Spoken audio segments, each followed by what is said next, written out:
Hi, just giving you an update on a very, very important project that we've been doing for the last number of months, which you probably know on September 16th I set up a task force on the personalised budgets. This task force was set up and I appointed Christy Lynch as the chairperson. Christy is well known in disability services for many, many years, and he's involved in the care service in Kildare. And this is the key thing in my term as Minister of State for People with Disability. I want to give the power back to the people with disabilities.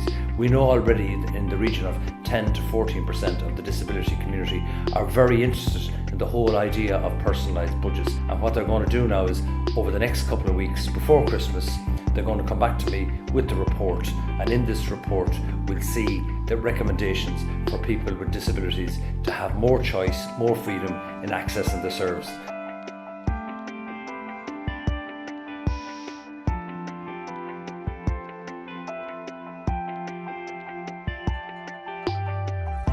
Personalised budgets is basically an agreed amount of money that would be made available by the state to a person with disability, and that would allow the person with disability to decide how that money would be spent in order to support them to live the life of their choice. So at the moment, most of the money goes into what might be described as traditional services, like day services, residential services, respite care. And while that works well for many people, and there are many people who are happy with that, there are people who don't like that and feel that it's too impersonal, that somebody else is making decisions about your life. You're bound by the kind of rules and regulations of whoever the particular provider is. And so many people with disabilities are saying, well, I don't want that. People don't realise in service that people have their own voice and they're able to do things for themselves if they were given a chance. There are falls, there's ups and downs, but if they use them as a support more so than use them as a service. You often hear examples given of, I wanted to go to the cinema in my service, but 3 workers had to come with me.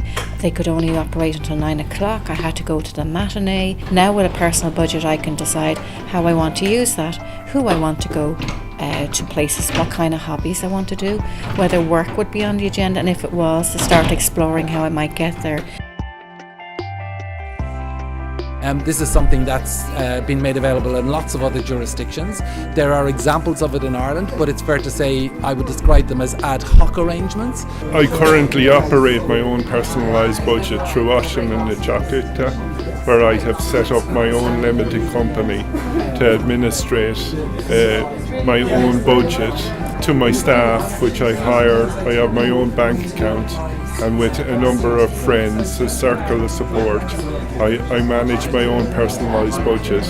Both in Ireland and abroad, we have very good examples of people with complex needs being supported one person at a time, where they started out being seen as very difficult to serve, but over time, as they get what they need, they actually look easier to serve because their needs are now being met. They move from a situation being very stressed and everybody quite unhappy with things to really a kind of settling down. Because what's often happened is we've tried to give people the wrong remedies, and then that's what makes them so stressed, is they're not getting what they need. They're being squeezed into some box that really doesn't suit them.